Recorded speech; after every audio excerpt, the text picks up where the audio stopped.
네, 안녕하십니까. 광운대학교의 송승호 교수입니다. 이번 시간에는 전기자동차를 구성하는 가장 핵심 요소라고 할 수 있는 리튬이온 배터리와 또 그것을 관리하는 BMS 그리고 충전기에 대한 그런 강의를 시작하도록 하겠습니다. 전기자동차에서 리튬이온 배터리가 차지하는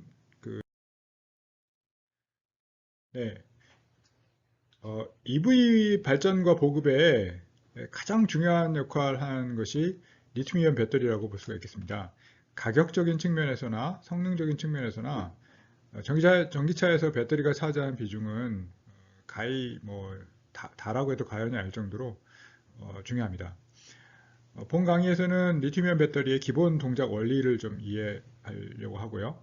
그리고 배터리를 구성하는 구성 요소, 4대 핵심 구성 요소가 있습니다. 그것이 뭐냐면 양극, 음극, 그리고 전해질, 분리막 이렇게 됩니다. 그래서 이런 것들에 대해서 각각 좀 어떤 기술을 가지고 있는지 좀 살펴보기로 하고 차세대 배터리 방향에 대해서도 좀 네, 리튬이온 배터리의 기본 구조를 말씀드리겠습니다. 이 사진은 원통형 셀의 경우인데요. 테슬라가 원통형 셀을 가지고 있죠. 그 원기둥 모양의 캔 안에 여러 층의 그런 구성 요소들을 볼 수가 있는데요. 맨 앞에 있는 지금 노란 색깔이 구리 어, 음극재입니다. 그리고 구리에 코팅되어 있는 게 그래파이트고 어, 그 다음에 가운데 흰색 무늬 모양으로 되어 있는 것이 분리막, 세퍼레이터가 되겠고요. 그리고 뒷부분에 있는 검은 색깔로 지금 표현되어 있는 부분이 알루미늄 기판에다가 NCA라고 부르는 것들을 코팅해 놓은 그런 재료입니다. 그래서 이 어, 음극과 양극 사이에 분리막이 존재하는 그런 구조의 그 중간 공간에는 전해질이 가득 차 있는 그런 형태가 되겠죠. 이 전해질은 액체 상태이고요. 이거를 이제 고체 상태로 바꾸는 것이 전고체 배터리다. 이렇게 보시면 될 것 같습니다. 그래서 리튬이온 배터리의 기본 구조를 이런 원통형 셀인 경우에 대해서 살펴봤습니다. 어, 배터리의 동작 원리는 어, 충전과 방전으로 이루어지게 되는데요. 지금 보시면 어, 좌측에 그 커퍼 음극재가 있게 되고요. 오른쪽에 알루미늄 어, 양극재가 있게 됩니다. 그래서 충전을 하게 되면 우에서 좌로 그다음에 전하가 흐르게 되고 전류는 그 반대 방향이 되겠죠. 전하의 움직임과 전류의 움직임은 반대 방향으로 볼 수 있습니다. 그래서 어, 이제 충전을 하게 되면 어, 플러스 극에 이제 전류를 밀어 넣는 것이 되겠고, 그다음에 방전을 하게 되면 플러스 극에서 전류를 빼내서 부하가 일을 하게 되는 그런 구조로 되어 있는데, 음극재 쪽에는 그래파이트가 아까 있다고 말씀드렸는데, 그래파이트는 상당히 안정된 구조로 지금 그 육각 격자 모양을 가지고 있기 때문에 여기에 모여 있던 것들이 전하들이 이제 충전을 하게 되면 오른쪽에 있는 그 양극재 쪽으로 지금 모여들게 됩니다. 그래서 이 변환 과정을 통해서 리튬 코발트 옥사이드들이 그 분리돼서 서로 다른 이온 형태를 갖느냐 아니면 어, 안정한 상태로 결합된 형태로 가게 되느냐 그게 이제 디스차징 거죠. 그것이 차징 디스차징을 반복하는 그런 형태로 되어 있고요. 어, 전기 화학적인 그 흐름상에서 얼마나 전자들을 잘 그 모아놓을 수 있냐에 따라서 이 배터리의 그 밀도라든가 어떤 성능 이런 것들이 좌우가 되게 되는데요. 그러한 성능을 나타내는 지표들이 여러 가지가 있습니다. 예를 들어서 양극재를 만드는데 여러 가지 재료들을 활용을 하게 됩니다. 리튬은 기본인데, 리튬이 많이 들어가죠. 리튬이 기본인데, 근데 이제 그 양극재의 물질로서, 활물질로서 니켈을 완벽하게 니켈만 쓴다. 니켈을 주로 쓰겠다. 니켈을 쓰겠다. 아니면 코발트를 쓰겠다. 아니면 망간을 쓰겠다. 그게 NCM입니다. 이거 약자를 가지고 니켈, 코발트, 망간에서 NCM인 거고요. 이 니켈만 100% 쓰는 게 맨 꼭대기 삼각형이라고 한다면 이것은 상당히 고용량성을 보여주게 됩니다. 근데 코발트를 많이 쓰게 되면 상당히 안정성이 좋아져요. 그리고 오른쪽에 있는 망간은 안전하긴 한데 조금 이 용량이나 밀도 측면에서 보면 약간 약합니다. 그래서 결국 이 무슨 얘기냐면 니켈과 코발트와 망간을 어떻게 적절한 비중으로 섞느냐에 따라서 이런 배터리의 특성 자체가 달라지게 되는데, 문제가 하나 있는 건 코발트가 단가가 비싸고 매장량 제한, 환경 규제 등등이 있기 때문에 코발트 용량을 최대한 줄이는 방향으로 하면서 고용량 달성하려니까 니켈은 하이니켈로 간 거죠. 그래서 처음에는 뭐 622라고 해서 니켈 60%대, 그 다음에 코발트 망간 20%대씩 했다가 그게 아니라 811, 그러니까 니켈 8, 그 다음에 80%, 그 다음에 코발트나 망간은 10%대. 그러니까 정확한 수치는 공개하지 않습니다. 이게 상당히 말하자면 영업 비밀인 거죠. 그렇기도 하고, 결국 자동차에서 원하는 것은 1회 충전했을 때 그 충전 거리를 얼마나 많이 갈 수 있느냐, 또 얼마나 밀도 있게 이 배터리를 만들 수 있느냐, 그러면서도 가격이나 뭐 안정성, 이런 것들이 좋으냐, 이런 거기 때문에 다양한 어떤 조합이 나올 수 있고, 거기에 특히 바인더를 어떻게 쓰느냐, 또 코팅 어떻게 하느냐, 이런 것들에 따라서 굉장히 이 양극재가 다양한 형태로 나오게 되고, 이 양극재 가격이 전체 배터리 가격의 절반 이상을 차지한다고 봐도 과언이 아닐 정도로 중요한 역할을 해왔습니다. 반면 이제 음극재는 잘 이렇게 붙고 떨어지고 할 수 있는 구조면 됩니다. 그래서 보시면 그래핀이란 구조 재료를 많이 사용을 해왔고요. 값이 싸고 뭐 비교적 자원이 풍부하고 하기 때문에 그 구조적으로도 안정하고 뭐 좋습니다. 그렇지만 이것도 역시 계속 좀 발전을 해서 실리콘 쪽으로도 좀 검토가 좀 이루어지고 있고요. 그래서 이 좀 동영상을 밑에 하나 소개를 해놨는데 지금 볼 시간은 없고, 배터리가 어떤 과정을 통해서 충전되고 방전되는지를 구조적으로 원리적으로 좀 잘 보여주는 그런 자료라. 전해질이 아까 액체라고 말씀드렸는데 결국은 전달하는 역할을 합니다. 그러니까 이온을 전달하는, 운반하는 운반체 역할을 하는데 이거 역시 뭐 이 작은 첨가제들을 가지고 수명이나 출력 이런 것들을 크게 변화시키기 때문에 약간 매직 같은 거예요. 그래서 이런 첨가제를 어떻게 쓰느냐 하는 것도 뭐 과충전 방지, 뭐 캐빈저 첨가, 뭐 난연, 뭐 이런 것들이 좀 여러 가지 노하우로 동작하고 있고요.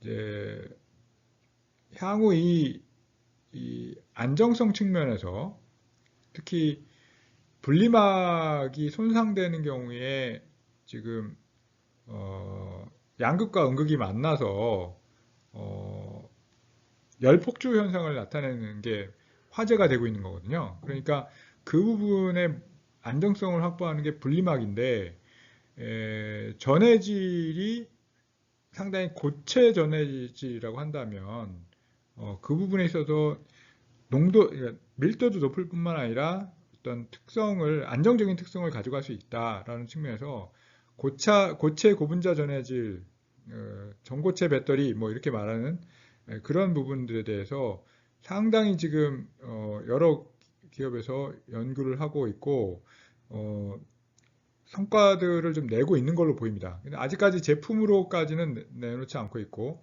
차세대 배터리다 이렇게 주목을 많이 받고 있습니다. 분리막 좀 아까 말씀드린 이 안전성 측면에서 이제 이게 두께는 얇아야 되고 그렇지만 또 편차가 있으면 안 되고 뭐 등 그런 점에서 중요하고요. 뭐 건식 습식 관련된 이야기도 나오는데 자세한 것은 요 특집 원고를 좀 더 살펴보시면 좋을 것 같습니다. 자, 이제 이렇게 셀 하나가 이제 만들어졌다고 한다면 이제 그것만 갖고 되는 게 아니죠. 그래서 충분한 용량을 에너지 용량을 확보하기 위해서는 셀 단위를 여러 개 병렬, 직렬 처리를 해서 높은 대전류, 그다음에 고전압까지 만들어내야 됩니다. 테슬라는 그 문제를 해결하기 위해서 원통형 셀을 뭐 예를 들면 약 7,000개 뭐 쫙 깔아가지고 이걸 어, 모듈 단위로 또 모듈을 여러 개 넣어서 배터리 팩까지 만드는 그런 형태의 방법을 선보였었고요. 그렇기 때문에 굉장히 많아지면 많아질수록 밸런싱 문제를 염두에 둬야 되고 발열과 냉각을 위한 설계가 필요해요. 예를 들면 이게 지금 16 모듈이고요. 테슬라카고요. 이거는 EGMP 쪽의 배터리인데 밑에 차체 밑바닥에 쭉 전체적으로 깔아 놓으면서 각각의 모듈 단위로 추가하고 넣고 빼고를 가능하게끔 만든 게 전체적인 팩입니다. BMS는 뭐냐? 그러면 이제 이 배터리들의 각 셀이 건전한 상태에 있는지 살펴보기 위해서 관리하는 시스템입니다. 그래서 브레인 오브 배터리 팩이라고 얘기하는데 팩마다 여기 보시면 여기 초록 색깔로 뭔가 기판 같은 게 있죠. 그래서 전자회로 기판으로 이루어진 보드에서 여러 각 셀의 정보를 수집하고 취합해서 분석하고 또는 필요하면 어떤 밸런싱 조치까지 하는 그런 역할을 한다라고 볼 수 있는데 그 조치에 여러 가지가 있을 수 있습니다. 온도를 관리를 해줍니다. 그러니까 배터리가 어떤 온도, 동작 온도 범위에서 벗어나게 되는 경우 또는 너무 추운 환경, 너무 더운 환경들에서 어떻게 이 배터리 온도를 적정 상태로 유지시켜 줄 거냐. 일부러 히팅을 하기도 합니다. 그리고 스테이트 오브 차지 어느 정도 충전이 되어 있느냐를 충전량, 잔량 지금 몇 퍼센트 남아 있는지 알아야 되잖아요. 이걸 알아내서 정확하게 전달하는 것도 BMS가 해야 할 역할 중에 하나입니다. 그 밖에도 볼테지 밸런싱 또 등등이 BMS 역할이다 볼 수 있고요. 이 특집 원고에서는 배터리의 제조 공정에 대해서도 간략히 소개하고 있습니다. LG화학, 당시 LG화학이죠. 지금 LG 에너지 솔루션이지만 리튬이온 배터리 기술적인 측면에서 상당히 선제적인 투자와 연구 개발을 통해서 최고 수준의 배터리를 굉장히 일찍 만들어냈습니다. 그래서 제조 공정 기술도 훌륭하고요. 무엇보다도 공정 속도가 빠릅니다. 즉 생산량이 많다는 거죠. 단위 시간당 생산량이 많다라고 볼 수가 있고요. 이 전체 공정을 살펴보시면 원료를 믹싱하고 그걸 코팅을 해서 압착을 합니다. 프레싱을 하고 롤 프레싱을 하고 그걸 잘라서 노칭 그러니까 접기도 하고요. 말리고 그 다음에 라미네이션 하고 폴딩해서 패키징까지 하게 되면 이제 되고요. 포메이션이 이제 여기서 여기 좀 잘 안 나와 있는데 액을 넣습니다. 전액은 마지막에 넣습니다. 그러니까 일단 이런 과정을 통해서 실링이 되고 나서 어떤 구멍에다가 전액을 마지막에 넣고 밀봉을 하면 그 최종 하나의 셀이 만들어지게 되고요. LG는 잘 아시는 것처럼 파우치형 모양으로, 그러니까 캔 타입보다는 파우치형 모양의 셀을 더 많이 생산하고 있는 그런 회사입니다. 그래서 포메이션 에이징은 어느 정도 배터리로서의 제대로 된 성능을 갖추려면 첫 번째 충전이 되게 중요합니다. 첫 번째 충전을 시켜 놓고 그 다음에 시간을 기다리고 어떤 반응을 테스트를 하는 그런 과정들을 다 거치게 되어 있고요. 디게싱하고 가스 빼내야 됩니다. 가스가 처음에 한번 충전할 맨 처음 충전 때 발생하기 때문에 디게싱하고 EOL, 엔드 오브 라인 테스트입니다. 그러니까 이건 특성 시험을 해서 결국 불량 여부를 판정해내고 양품만 후공정으로 보내게 되겠습니다. 3세대 배터리의 특징은 이미 사실 3세대 배터리가 지금 어느 정도 마련이 됐습니다. 이 자료 자체가 이제 19년도, 20년도 자료다 보니까 그 이후 전기차에 21년 이후부터 22년도에 다 장착이 됐는데 핵심은 뭐냐면 더 멀리 가고 그러니까 500km 이상 가고 30분 내 급속 충전이 가능하고 RC 차량하고 동등한 수준의 내구 수명 및 네, 정리하면 배터리의 기본 동작 원리를 입체적인 모형으로 설명을 드렸습니다. 그리고 4대 구성 요소를 포함으로 한 구체적인 설명을 드렸었고 배터리 제작 공정에 대해서도 간략히 언급했습니다. 향후 이런 배터리에 연결된 부분들이 상당히 중요한 이슈가 될 것으로 생각을 합니다. 많은 과제들이 이런 놓여 있는 그런 상황이라고 말씀드릴 수가 있겠습니다. 이어서 계속 그 자동차용 BMS 기술에 대해서 말씀을 드리겠습니다. BMS는 배터리 매니지먼트 시스템의 약자이고요. 그야말로 배터리를 최적의 상태로 유지 관리하는데 핵심적인 역할을 한다고 볼 수 있습니다. 모니터링만 단순히 하는 BMS도 있을 수 있습니다. 그리고 프로텍션만 할 수 있습니다. 그렇지만 모니터링과 프로텍션과 같은 기본 기능뿐만 아니라 온도 관리, 최대 전력을 공급할 수 있도록 준비가 돼 있어야 되고 배터리 수명을 더 연장하는 것도 이 BMS의 중요한 역할 중에 하나입니다. 그리고 충전된 잔량, SOC라고 부르죠. State of Charge나 State of Health, 노화도, 배터리가 얼마나 건전하냐, 건전성에 대한 어떤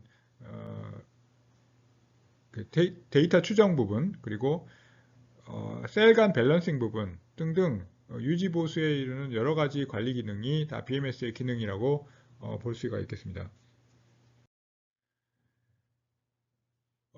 EV의 여러 컴포넌트들 중에 배터리가 우측 그 중앙에 위치하고 있습니다. 배터리 모니터 유닛, 그리고 배터리 모듈 이런 것들을 기반으로 CAN이라는 어떤 그 표시가 되어 있는데요. CAN은 통신 규약 버스입니다. 이 CAN 통신을 통해서 전기자동차 안에 있는 많은 구성 요소들이 상호 통신을 하면서 정보를 교환하게 되는데요. 이 배터리 쪽의 정보는 어떤 게 있을까요? 지금 배터리의 충전 상태가 어디에 도달해 있다 라든가 지금 온도는 얼마라든가 전압 전류 등등 중요한 정보들을 BMS가 관리하고 있고 그것을 필요에 따라서 통신을 통해서 주변 장치에 전달하게 됩니다. 예를 들면 온보드 차저라든가 또는 패스트 차저 이런 것들이 이 커넥터가 연결되어 있게 되는데 이러한 차저들로 하여금 충전을 허용하는 것도 충전하도록 하고 또 충전을 중단하도록 하는 그런 관리자 역할도 BMS가 한다라고 할 수 있겠습니다. 그래서 이러한 배터리의 밑에 보면 히팅도 있고 에어 컨디셔너 같은 것도 있지 않습니까? 그래서 아까 말씀드린 온도를 유지 관리하기 위해서는 뭔가 수단이 있어야 되겠죠. 그래서 배터리용 히터도 있고 또 배터리에서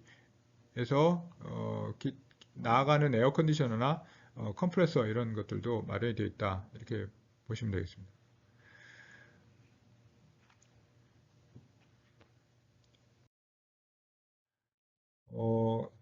실제 제품에서의 구조를 잠깐 보시면 배터리가 이제 차지하는 비중이 크기 때문에 그 아우디 뭐 이트론 같은 경우에 이와 같은 형태의 배터리 팩 구조를 가지고 있다. 이렇게 말씀드릴 수가 있고요.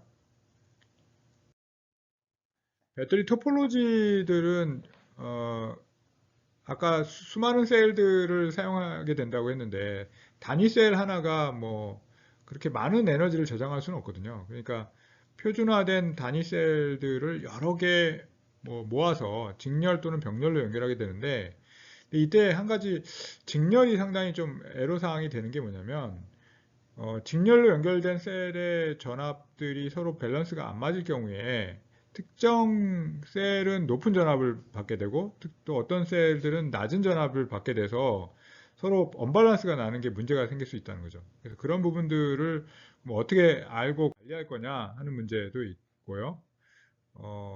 그렇습니다. 그리고 이제 충전에 대한 어떤 관리 개념들을 좀 설명했었는데 이 장표는 그 EV 차저들이 있을 때 그 EV 차저들이 레벨 1, 2, 3라고 나뉘어지는데 레벨 1, 2는 좀 AC 차저, 그 저속이고요. 레벨 3는 DC 차저로 고속형입니다. 그래서 이런 것들하고 어떻게 BMS가 다 역할을 하는지를 보여주는 그림이라고 할 수 있겠습니다. 그리고 SOC하고 SOH에 대한 개념인데요. SOC는 지금 충전 잔량이 얼마나 남아 있느냐 하는 것이고 SOH는 어, 당초 전격된 당초 예정되어 있는 그러니까 당초 보장된 용량 대비 실제로 지금 최대한 어디까지 용량을 저장할 수 있냐 하는 문제인데 이게 뭐 100%면 좋은데 점점 시간이 가면서 이게 디그레데이션이 되죠. 디그레데이션 돼서 어, 뭐 몇 년 쓰고 나니까 핸드폰이 100% 충전해도 얼마 못 가네? 뭐 이런 경험들을 말씀하시는데 이게 SOH가 그만큼 떨어졌다는 거죠. 예, 그래서 자동차도 그런 수치들을 정량화할 수 있는데 통상 한 85% 수준까지 SOH가 떨어지면 배터리 어, 전기자동차용 배터리로서 어떤 중요한 그 역할을 좀 다 했다라고 판단하게 됩니다. 그래서 몇 사이클까지 갈 수 있느냐? 그러면 이제 그 사이클 수를 늘리는 게 배터리 회사로서는 큰 과제인 것이죠. 그래서 SOH를 어떻게 판단해 낼 거냐? 가만 보니까 충전 방전하는데 보니까 열이 더 많이 나요. 예전보다. 그건 무슨 말이냐면 저항이 늘어났다는 거거든요. 근데 저항이 뭐냐면 등가 저항을 말하는 건데 델타 R 사이클 뭐 이런 것들이 좀 달라졌을 때 그걸 감지해서 결국 스테이트 오브 헬스가 조금 나빠졌구나 이거를 판단하게 되는데요. 이건 상당히 그 배터리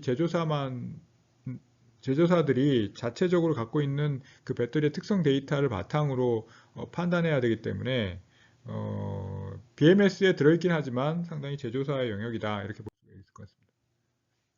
네.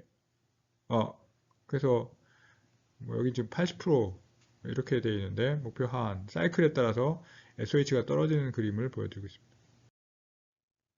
셀 밸런싱의 개념, 셀 밸런싱은 특정 셀의 잔량이 좀 적게 남아 있거나 또는 많이 남아 있는 경우가 이제 문제가 될 수 있다는 건데 이제 이렇게 된 경우 많이 남아 있는 것도 문제가 되는 게 충전하다 보면 지금 B에서 C 상태로 가다가 충전하다 보니까 어떤 특정 셀들은 과충전이 되는 상황이 발생할 수도 있고 만약에 D 상태로 만든다면 3번 셀 같은 경우는 너무 좀 적게 충전이 되는 또 문제가 있기 때문에 결국 밸런싱을 셀들 간의 밸런싱을 잘 맞춰 놓는 것이 필요하다 이런 점을 강조해서 말씀드리겠습니다. 그럼 어떻게 밸런싱 하느냐? 한 놈은 좀 방전하고 한 놈은 그냥 유지하고 이렇게 하면서 시간에 따라서 이렇게 좀 서로 맞춰가는 셀 A와 셀 B의 충전 잔량을 맞춰가는 전략을 여기서 보여주고 있습니다. 그리고 이러한 역할들을 감당하는 거를 아까 기판 보드로 한다고 말씀드렸었고요. 그 안에 실질적인 구조는 결국 BMS 보드의 역할을 블록도 형태로 표시한 건데요. denso 데이터. 그리고 이걸 하는 핵심은 결국 이 안에도 반도체 IC가 쓰이는데요. AFE라고 합니다. Active Front-End라고, 아날로그 프론트엔드라고 하는데, 이 배터리 모니터링 IC를 가지고 각 셀의 전압, 충전, 방전 전류, 그 다음에 온도 등을 측정해서 정보를 전달하고 이걸로 판단하는 역할까지 하는 게 BMS다 이렇게 보시면 될 것 같습니다. BMS 칩의 구성이고 사련되고 넘어가도록 하겠습니다. TI에서 상당히 많이 보급하고 있는데 뭐 TI뿐만 아니라 여러 회사에서 아날로그 디바이스도 있고 맥심도 있고 여러 가지 있습니다. 네, 맥심이 예제입니다. 배터리 셀 안전 이슈를 정리한 도표인데요. 결국 온도가 어느 이상 올라가지 못하도록 잘 관리해주고 막아줘야 된다는 얘기고, 만약에 그걸 넘어갔을 때에는 열폭주 현상을 통해서 결국은 셀이 파괴되는 영역까지 이르게 된다라는 그러한 사항을 정리한 도표입니다. 어느 선까지는 데미지라고 보기 어렵지만 어느 선을 넘어가게 되면 데미지 형태다. 그러니까 이렇게 말씀드릴 수가 있고요. 정리하면 BMS는 EV의 배터리를 관리하는 하드웨어, 소프트웨어 종합 기술이라고 볼 수가 있습니다. 그래서 EV의 핵심 자산, 가장 핵심 자산이라고 볼 수 있는 배터리의 성능을 유지하고 수명을 극대화하고 또 여러 가지 사고에 대비하는 보호 기능 등을 갖추고 있습니다.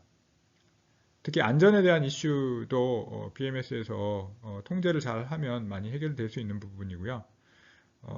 그렇기 때문에 핵심 기술이라고 보여집니다. 물론 이제 배터리를 잘 만드는 것도 뭐 핵심 중에 핵심이겠지만 만들어진 배터리를 잘 관리하게 되면 이 안전성의 문제 또 효율성의 문제를 개선할 수 있습니다. 마지막으로 이제 충전 인프라에 대해서 좀 더 설명을 드리겠습니다. 이 충전 인프라는 뭐 자동차를 전기차를 소유해 보면 결국은 맨날 맨날 이제 충전하는 게 귀찮은 일이에요. 네. 그리고 반드시 그러니까 주유소에서 주유하듯이 엔진차가 주유하듯이 순수 전기차는 항상 충전을 필요로 합니다. 물론 하이브리드 차는 어, 엔진을 통해서 발생한 동력을 가지고 내부에서 자체 발전을 시켜서 보조 배터리에 저장해 놓기 때문에 HEV는 별도의 충전을 하지 않습니다.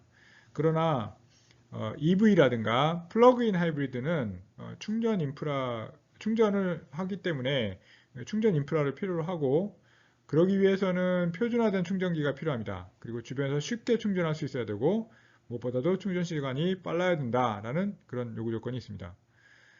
자, 충전기 보급 현황 어떤가, 또 종류가 어떤 게 있나, 또 특히 뭐 겉보기에 딱 드러나는 게 그 커넥터 플러그잖아요. 예, 그거에 대한 표준 상황은 어떤가, 그리고 앞으로 급속에 대해서 어떤 기술이 있는가에 대해서 간략히 살펴보겠습니다. 충전기 종류는 일단 직접은 다이렉트로 이제 컨택해서 충전하는 건데 비컨택 방식도 있어요. 그러니까 와이어리스 인덕션에 의해서 차만 주차시켜 놓으면 아래에 딱 충전기가 있어가지고 뭐 선 연결할 것도 없고 자동으로 충전되는 거예요. 멋있죠? 근데 차 높이가 어떻게 됩니까? 한, 한 10cm는 되겠죠? 그러니까 거리가 떨어질수록 효율이 좀 떨어지는 문제, 그리고 혹시라도 어떤 다른 뭐 예를 들어 고양이가 지나간다든지 뭐 다른 물체가 끼어들게 되면 안전의 문제라든지 등등 또 따져봐야 될 문제들이 있습니다. 그래서 어, 참고로 우리나라 제니시스 G80에는 이 와이어리스 충전 옵션을 제공하는데요. 그러니까 제품은 있다는 거죠. 근데 소비자들이 얼마나 선택해 주는지는 좀 의문입니다. 앞으로는 이 충전을 편리하게 하는 기술이 굉장히 좀 각광을 받을 걸로 예상이 됩니다. 그 다음에 급속과 완속으로 구분된다는 건 아까 말씀드렸고, 전국에 이제 충전기 보급 현황은 너무 오래된 데이터라 넘어가도록 하겠습니다. 근데 이게 뭐 나름 그래도 의미가 있는 건 뭐냐면 우리나라는 그 일본이나 이런 국가들에 비해서는 충전 인프라를 그래도 선제적으로 먼저 깔기 시작했습니다. 제가 2020년 2월에 이제 차량을 인도받았는데 그래도 주변에 보면 잘 찾아보니까 그래도 주변에 충전기들이 좀 있더라고요. 예, 그 무슨 말이냐면 뭐 전기차도 없는데 충전기를 막 깔아 놓은 거예요. 그러니까 이게 닭이 먼저냐 달걀이 먼저냐의 문제인데 충전기를 깔아야 전기차 보급이 잘 되고요. 또 전기차가 보급이 되어야 충전기 회사들이 더 충전기를 많이 깔지 않겠습니까? 그러니까 누가 먼저냐의 문제인데 제 생각에는 정부가 먼저 나서서 충전기를 먼저 좀 깔아야 됩니다. 예, 미국이나 지금 참 어려움을 겪고 있는 것이 이 충전 인프라를 누가 투자해서 얼마나 많이 깔아 놓을 거냐의 문제에서 아직은 좀 부족한 점이 많은 것도 현실입니다. 점점 이제 주변에 충전기가 늘어나긴 했는데 그래도 급할 때 찾으면 좀 없는 게 또 충전기잖아요. 그러니까 그런 측면에서는 앞으로 급속 충전기가 좀 더 많이 보급되어야 될 것 같습니다. 충전기의 그 요구 조건이 뭐냐면 결국 그 자동차 모델이 어떤 식으로 발전해 왔느냐를 보시면 당연히 먼 거리 가고 싶으니까 배터리를 더 대용량을 싣게 됩니다. 근데 아까 보신 것처럼 차체 밑에다가 쫙 깔아도 어느 이상은 안 되는 용량이 있을 거잖아요. 그러니까 승용차 기준, SUV든 세단이든 차량 기준으로 봤을 때의 배터리 용량은 최대한은 한 120kWh로 봅니다. 지금 뭐 한 75kWh들 많이 달고 나오는데요. 여기 보시면 80이나 60 수준에서 지금 많이 나왔거든요. 예, 그런데 한 120까지를 보면 될 것 같고, 그러면 이제 이거 달면 어디까지 갈 수 있냐? 주행거리가 한 500km, 이것도 좀 오래된 자료긴 한데, 500km 가면 상당히 많이 간다 그랬는데, 요즘 그 미국형 EV, 아니, 아이오닉 6인가요? 700km 간답니다. 예. 우리 택시 기사님이 국내형이 아니라 어떻게 운이 좋게 미국 수출형 아이오닉 6를 사셨는데 700km 간다고 하시더라고요. 그러면 뭐 정말 해피하겠죠. 네. 저는 350km인데. 네. 그래서 아쉬운 점이 그겁니다. 그러니까 원거리를 가려고 할 때, 장거리를 가려고 할 때 충전에 신경 써야 된다는 점이 상당히 좀 거슬리는 점이긴 합니다. 그러면 얼마나 배터리를 다느냐도 중요하지만 그럼 그 달아놓은 배터리에 얼마나 빨리 그 배터리 충전하는데 몇 분 걸리느냐 이제 이런 부분인데 이제 아까 뭐 18분 얘기도 나왔지만 18분은 이제 800V급에서 20% 대비 80% 가는 거 얘기인 거고요. 그것도 뭐 되겠죠. 예, 그 정도 상당히 좀 빨라지긴 했지만 제 실제 사용자의 느낌에서 봤을 때는 한 3, 40분은 해줘야 그래도 된다. 그러면 꽤나 긴 시간이라고 볼 수 있죠. 주유소 가면 기름 넣는데 몇 분 걸리세요? 네, 한 3분, 뭐 5분 이내지 않습니까? 그러니까 아직은 상당히 그런 측면에서는 충전에 대한 요구, 그러니까 사용자의 요구는 점점 계속 늘어날 것이다 이렇게 보여집니다. 온보드 충전은 반면에 밤에 이제 꽂아놓거나 뭐 좀 완속이기 때문에 좀 천천히 하는 측면이 있습니다. 차량에 탑재된 충전기는 대용량을 무겁게 갖고 다닐 필요가 있을까요? 그건 쉽지 않습니다. 그래서 한 6.6kW급, 11kW급을 지금 통상 많이 달고 다니고 있고요.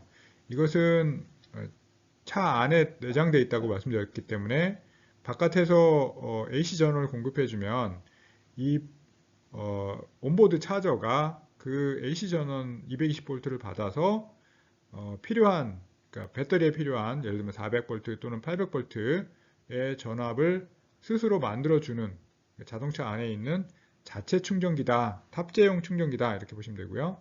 이거는 제조사가, 즉 차량 제조사가 이 충전기를 만들겠죠. 설계하고 만들고 시험에서 내보낼 겁니다.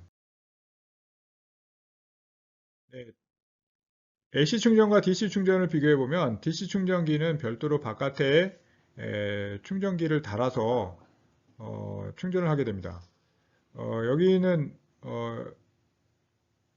AC 위에 있는 것은 온보드 차저를 이용해서 차량 내부의 충전기를 활용해서 빨간 색깔 루트를 통해서 충전이 되는 경로이고요. 아래쪽에 있는 것은 외부에 있는 DC 충전기를 통해서 OBC는 바이패스하고 빨간 색깔 경로를 통해서 밑으로 해서 직접 배터리 팩에 연결이 돼서 충전하게 됩니다. 이게 훨씬 대전류입니다. 밑에 있는 것이 예를 들면 200A에서 뭐 1000A급까지 상당히 큰 전류를 흐르게 만드는 그러한 동작이고, 용량으로 봐도 최근에는 예전에는 150kW급, 뭐 100kW급, 150kW급이었는데 요즘은 250kW급, 300kW급까지 DC 급속 충전기가 출시되고 있습니다.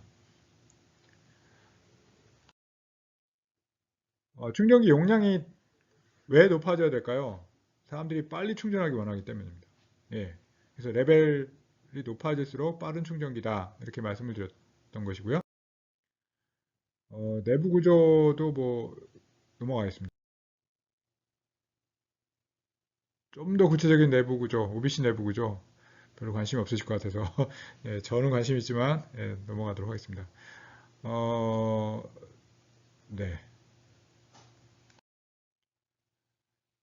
차세대 급속 충전기 같은 경우에는 이제 400kW급이라고 여기 지금 나와 있는데요.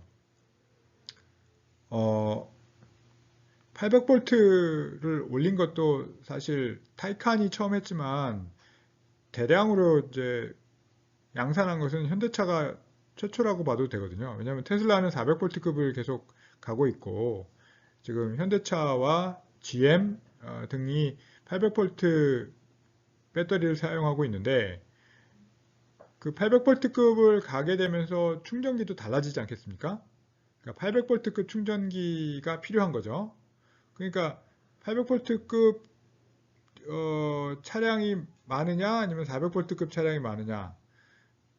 당연히 400V급 차량이 현재는 많은 상황이고 근데 800V급이 우리나라에서는 급속히 늘어나는 상황이고 뭐 그렇기 때문에 결국 여기에 맞춤형으로 이제 충전기의 어떤 사양들이 올라가고 그 사양에 맞는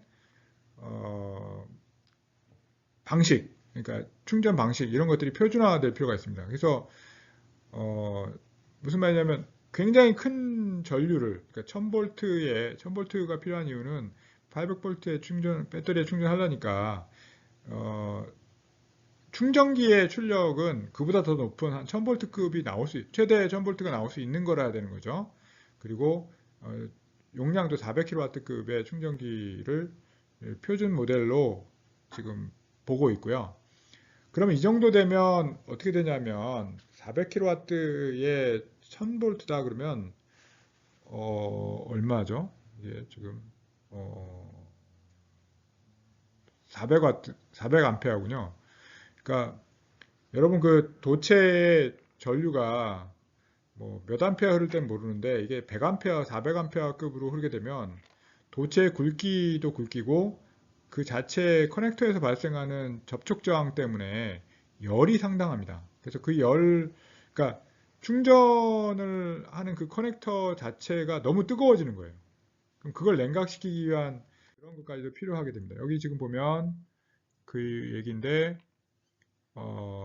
플러그 호환, 액체 냉각 기술이 적용된 플러그와 경량 케이블, 너무 무거워요. 케이블이 무겁기 때문에 여성 운전자들도 이걸 충전하는데 문제가 없도록 하기 위해서는 상당히 이런 그 케이블이나 플러그들도 개선될 필요가 있어서 표준형, 쿨드 플러그, 그 다음에 차징 스탠드 이런 것들이 다 복합적으로 충전기, 급속 충전기에 필요하다라는 그런 그리고 충전기에 들어가는